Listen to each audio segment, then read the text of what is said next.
A late Ousmane Dembélé goal means Paris Saint-Germain have won the Trophée de Champion, the French Super Cup. Jules, Paris Saint-Germain dominated, and they got to play at home at the legendary 974 Stadium in Doha. And I have to ask, given the number of stadiums that they have in Doha, why did they play this game at the one stadium that was supposed to be, remember, this was made of containers? They're going to dismantle it, give it to poor people around the world, all this nonsense. They said they would still do that, but not now, because they have a few competitions. They organize the Under-17 World Cup or something like that. Nonsense. Such a waste. 40,000 people, though, which I think, albeit all of them wanted PSG to win, so there was not one Monaco fan, I think, in that stadium. But there's not many Monaco fans in general. You're right, absolutely. But it was still a good atmosphere, because I feared before the start of the game that it might not be that good. But it was okay. And it was certainly a good game, because I think Monaco also tried. PSG were dominant, were the better team, but they waited really Monaco late. Were poor. Yeah, but they had a couple of... Donnarumma had to make a couple of saves, and I think they just... If Akliouche and Ben Seguir are not really at their best, they struggle. Ileni Kena up front was not good enough, and I'm not sure why he started ahead of Mbolo. But I thought it was another really good performance from PSG, outside the fact that they should have scored more, and they didn't take the chances again until the Dembele one. But it's 10 goals now in all competition for Dembele halfway through the season, which is decent. You should play him at center forward then. So Luis Enrique's right. That's why he did. As a false nine. You know, I'm not sure if this future. He's a nine. He's real. He's not false. He's real. And he's two-footed. We're talking about two-footed players. Yeah, exactly. You're right. We love that. Outgoing US President Joe Biden awarded the Presidential Medal of Freedom this past weekend to a lot of people, including our friend Magic Johnson, for example, and Lionel Messi is getting one, but he wasn't there to pick it up. He had other commitments. Okay, so a couple of things. So the Presidential Medal of Freedom is the highest civilian honor that you can get in the U.S. Yeah, it's big. It's like a knighthood if you're in the U.K. You don't actually have to be American to get. Obviously, Messi is not American. The reason I don't think it's a big deal. I think this is just stupid. It's stupid. I like Magic Johnson, NBA legend, spent his whole career there, built businesses, blah blah blah, AIDS campaign, all this stuff. I get that. And he's American. This guy's been in the U.S. for, 2 years? Yeah. What? Yeah, he shouldn't have ever got it anyway. What are you trying to do and giving? And I genuinely think, I have no issue with Messi not coming. Messi was probably even a little bit embarrassed by it. Like, no, I'm on holiday. Why are you? What have I done? Have I ever met you? How do you even know who I am? Yeah, it's a weird one, but still, you should go. It's an honor. You shouldn't be forced into an honor. No, you shouldn't. I don't know. I didn't like this. I don't like the fact that again, I don't see the reason he got it. True. And if he's with his family, taking his time off, I got no problem with him not going. It's not a snub. It's not offensive. And I think the next president's son is a big football fan. So if he's dying to go visit Washington D.C., I'm sure Barron could arrange that. Yeah. Roma win the big derby in the Eternal City as Claudio Ranieri makes a big bet on Lorenzo Pellegrini, and he pays off. That's right. They beat Lazio 2-0. And what I love about this is that so Pellegrini is Roma's captain. And I find him absolutely fascinating. Now, it's not easy to be the Roma captain because you're following in the footsteps of Daniele De Rossi and Francesco Totti. And also, you're a captain who people don't like. A lot of Roma fans don't like him because he's a bit introverted, because he's not the guy who beats his chest. Jose Mourinho, as we found out later, didn't really like him. Yeah. Ranieri hadn't actually played him in more than a month. And he says, oh, no, he's not going to play him. His head's not right. Instead, boom, he starts him. He scores a lovely goal. Tremendous goal. Yeah. Roma were not good in this game, I thought. It was very... had 33% possession. They spent the whole second half defending. 24 in the second half, yeah. Yeah, they needed... you expect more from them, but then again, it's the derby, right? Yeah. So it's by any means necessary. Lazio, I thought, played well after the break. And interesting at the end, like a brawl, Castellanos and Hummels. Paredes had been looking for it all the second half. Kone and Guendouzi, who are France teammates, also had a bit of argy-bargy. And there was a lot of tension. It was great. But yeah, the Hummels goes and he tackles Castellanos. Castellanos, as he falls over, as he's getting up, he goes and he just kicks Hummels. Yeah. Hummels, I've never seen him move so fast. He just gets up and grabs Castellanos by the scruff of the neck, and that set off this massive brawl. Earlier, a Roma assistant coach who got sent off, I don't know who he is, threw a second ball onto the pitch. Like, Old school. Old school But stuff. Ranieri has won all 5 derbies that he coached for Roma over the 3 stints. So pretty amazing record. Barcelona destroy Barbastro 4-0 in the Copa del Rey as Robert Lewandowski hits the 25 goal in the season mark. Talk about stat padding. Yeah. But Jules, for me, the biggest takeaway is Ronald Araujo making his first appearance since the Copa America. You're right. And I thought he was only going to play maybe the first half, but he ended up playing a lot more than I thought he would. 90 minutes. He played the whole game. Considering his return from injury, I guess the fact that you play against such a small team made it easier for him to last the whole 90 minutes. The pace of the game, the rhythm, the way how dominant Barca was he just made that return easy for him, which was really good. And he also gave an assist on the first goal. So well done. At a time where we want to talk a lot about Barcelona more and Dani Olmo, his return is really, really good news. It's huge because I don't think you can go the rest of the season with Cubarsí, the very young, and Inigo Martinez, the very old, as your only 2 options in the middle. Yeah, and sticking with Barca, Gabi, the third attempt to re-register Dani Olmo and Pau Victor has been knocked by La Liga and the Spanish FA. Now they're going to court. Yeah, so again, long story short, obviously they're way behind in the salary cap rules that they have in Spain. What they did in the summer, they only registered these 2 guys for 6 months, hoping to get revenue. And in the meantime, they got revenue via Nike contract, but then that's to be spread out over the life of the contract, so they can't squeeze Dani Olmo in. And they said that they're going to get revenue from selling the rights to luxury boxes at the new. When the Camp Nou reopens, that apparently came in too late. Now they say it's a technicality. No, because the deadline passed and now you can't re-register him twice. Technically, he could become a free agent if he chooses to. It's incredibly complicated. I get the point. I mean, they shouldn't rule this out on a technicality if the money is actually there. But you don't know what to believe with Joan Laporta, frankly. And I go back to the original moment of stupidity. Why do they spend so much money on a player who is injured half the time and who they don't need and who puts them in this financial straitjacket when they could have looked to bring in a center forward or something? If there's a guy they don't need, it's Dani Olmo. That was a position they had covered, both on the wings and centrally. I don't know. Barca fans deserve better. Napoli roll on to a 3-0 win, away at Fiorentina, and 3 points clear now at the top of Serie A, although the chasing pack have games in hand. Gab, how about David Neres then? How about that? People are saying Kvicha who? Yeah. Kvaratskhelia, by the way, was apparently he was unwell. Nothing to do with his contract. Neres has been a big bonus. He's turned him around. A very skillful player. I don't think he's ever approached his potential. He's doing it now. That's a credit to Antonio Conte. All of Conte's newcomers, Lukaku and Tomine, scored. The other one, Alessandro Buongiorno, injured. They're rolling along. Again, they're not dominating. He didn't dominate Fiorentina by any stretch in terms of chances and in terms of the way the game unfolded. But he's making the most of his time with the players on the pitch and the fact that he has no European football. Let's go all the way back to Friday, Jules, and Real Madrid's 2-1 win at Valencia in that rescheduled game. Courtois saves, a penalty miss, and Mbappe goal disallowed for offside. Controversy with Vinicius and a red card, and some Modric magic fueling a comeback. This was a very Madrid game. Yeah, it was. And you can even add the late Jude Bellingham winning goal like he used to do so many times at the first half. 5 minutes into time added on. Yeah. Incredible game. I mean, to start your weekend, this was perfect. They obviously played that game during a Copa del Rey weekend because of the Spanish Super Cup coming up and etc.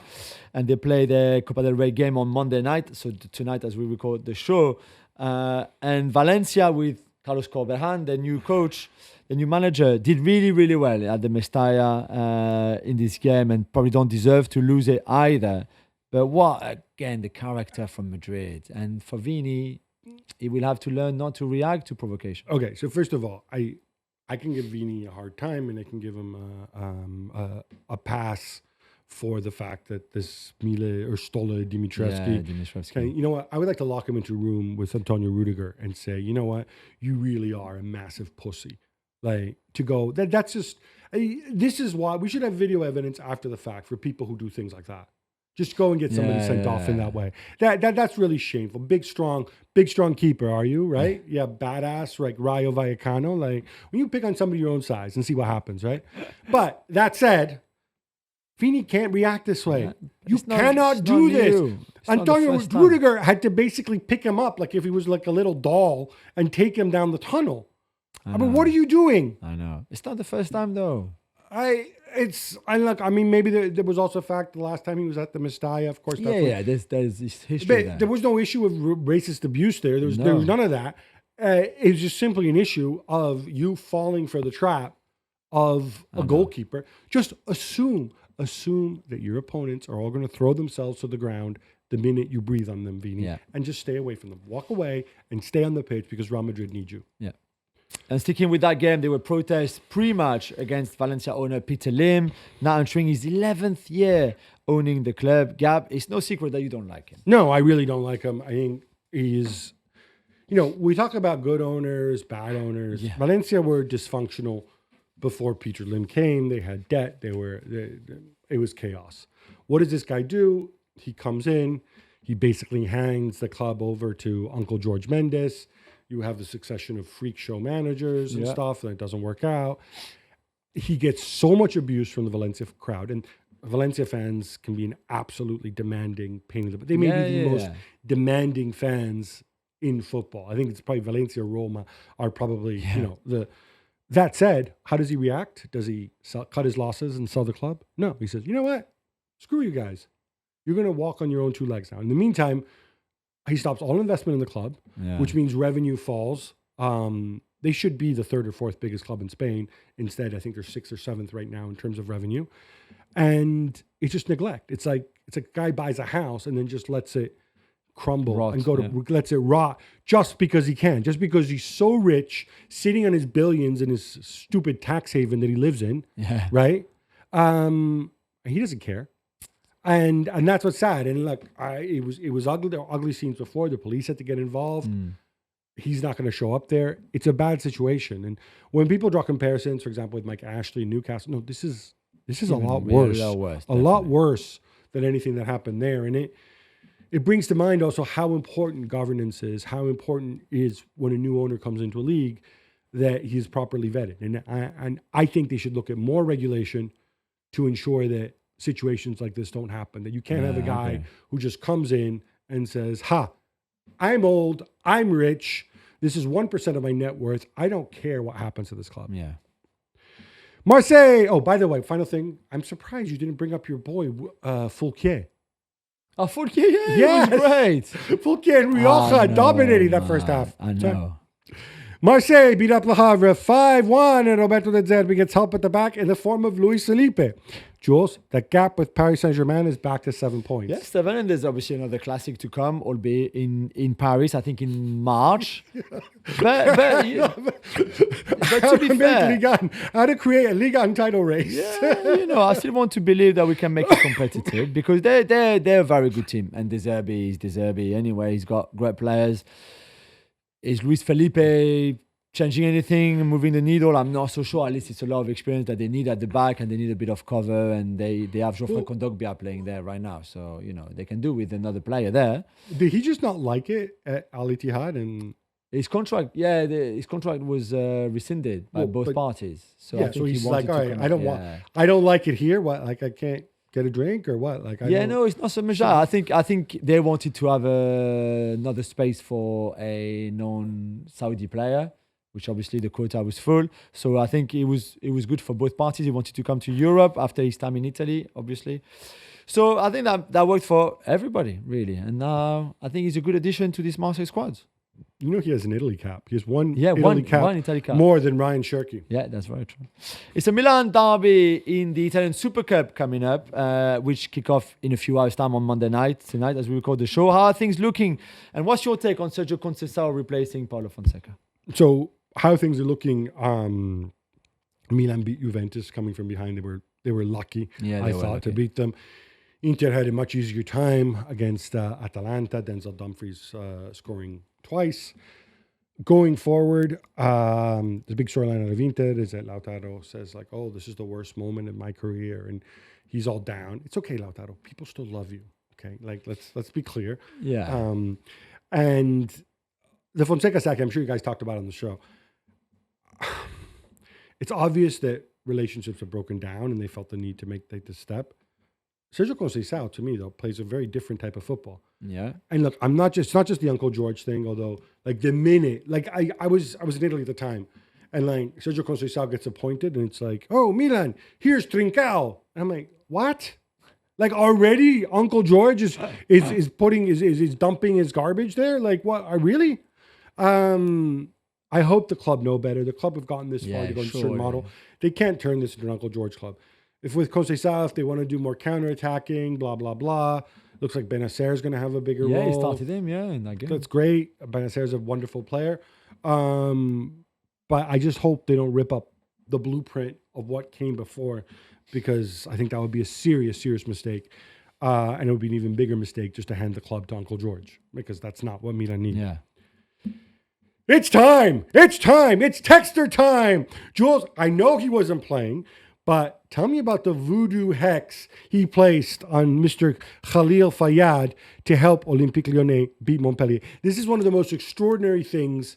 Go watch the highlights. Yeah. That you're going to see all in the space of 60 seconds? Yeah, just some probably like that, because for most of the game, it was not a good game to watch. And trust me, you could have easily fallen asleep or changed channels. But then Fayyad became, despite wanting it, I guess, the hero and the villain of this game for Montpellier, because he missed a sitter to start with. An literally, absolute sitter. You want to talk about counterattack? Sitter. Where they square the ball to you. And just to tap in, and he misses it. It's like an incredible miss, really incredible miss. And then it goes the other side, and he scores the most ridiculous own goal, where he tries to clear the cross and end up putting the ball in the back of his own net. The poor kid was crying in the dressing room after the game, which you should understand. But this is a win that Lyon should have never had. Montpellier were the better team for most of it, considering they've been struggling for form. Really, but an incredible end of that game. I love the photo that it's on John Texter's Instagram of him with a little Khalifa Fayyad voodoo doll sticking pins into him. Yes, brilliant. That was very much the idea. Gab, we're recording this on January the 6th, and something pretty important is going to happen in 1 week time. That's right, January 13th. That's when we find out who's been naughty with the profit and sustainability rules. This is a new abbreviated version. Obviously, they've changed the laws so that you actually get punished in the same season if you've broken them. So all clubs that lost money over the last 2 years have to submit their account early, which is basically all clubs, I think, except for 5, and it's usual suspect: Brentford, Brighton. I think Arsenal as well are actually in the not in the red, but.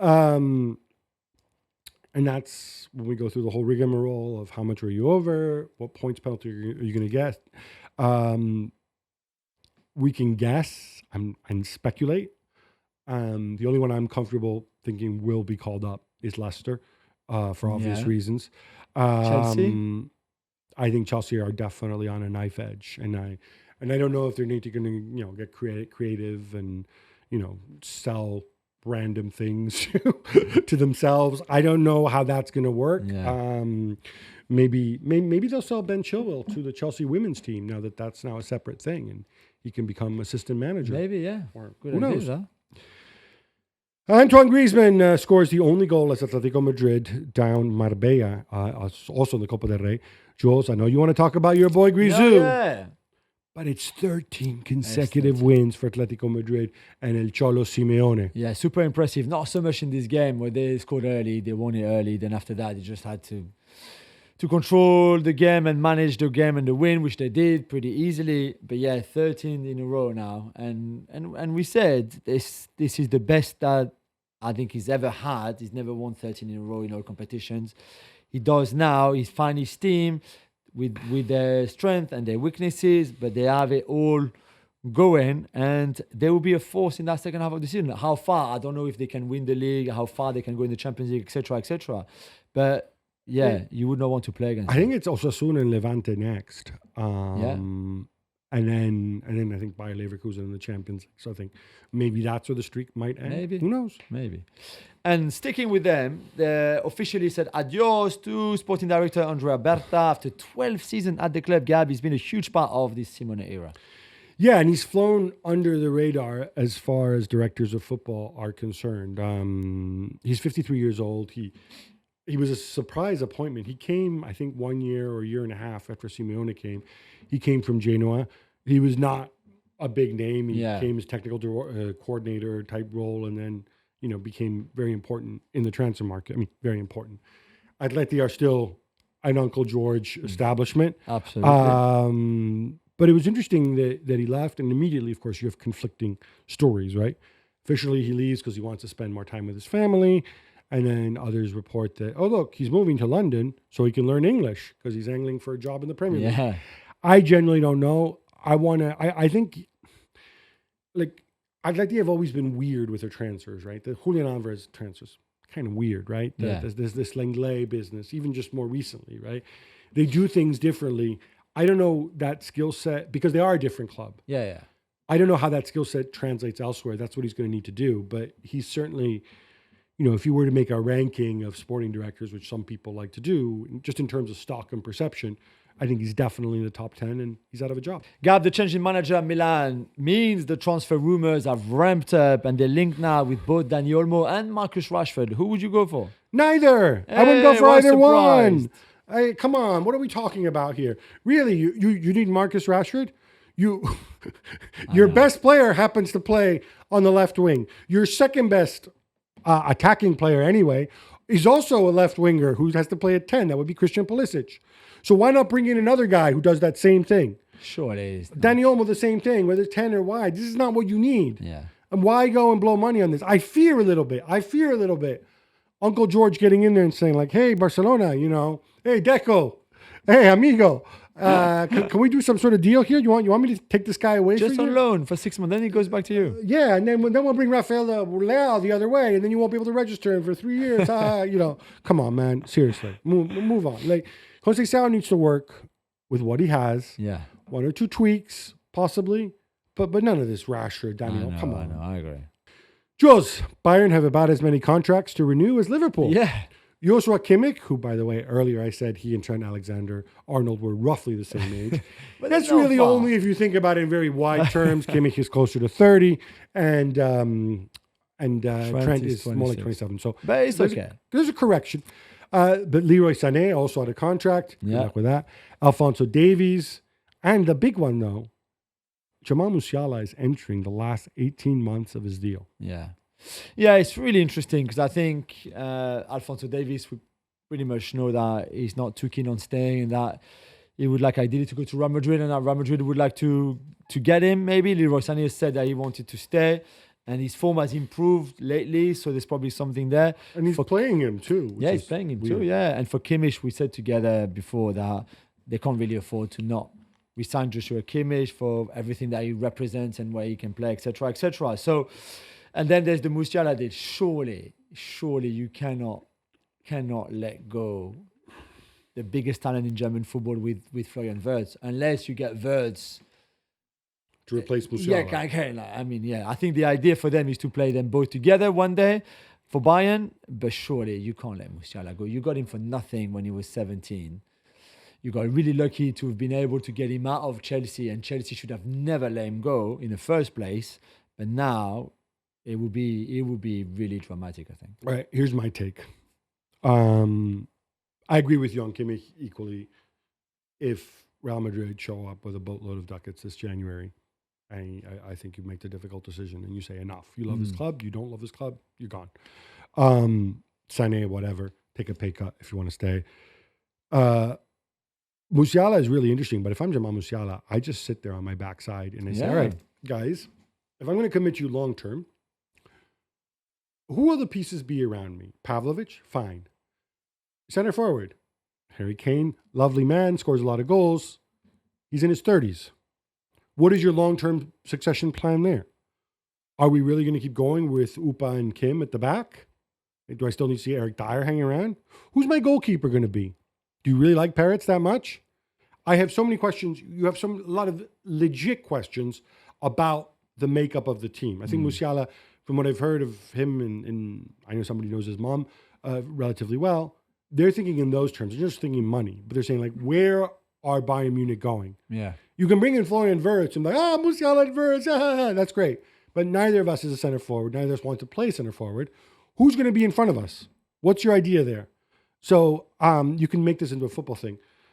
Alphonso Davies, by the way, we talked about Manchester United not having many gaps to fill.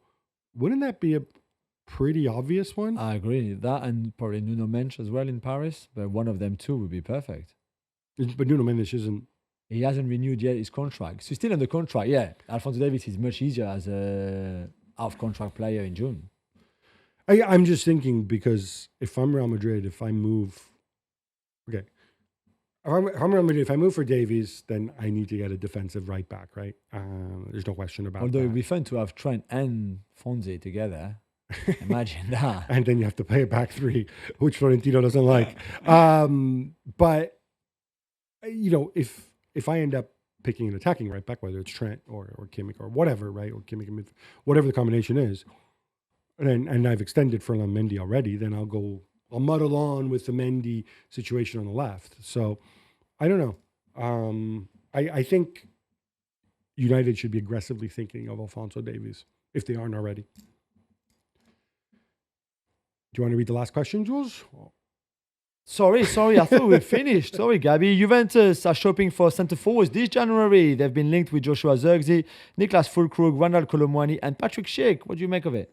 So this is all because they trusted doctors. Oh, Eric Milik's coming back. Milik's back. There's one more week. Oh, Milik's back. No, Milik is not back, which means they only have Vlahovic.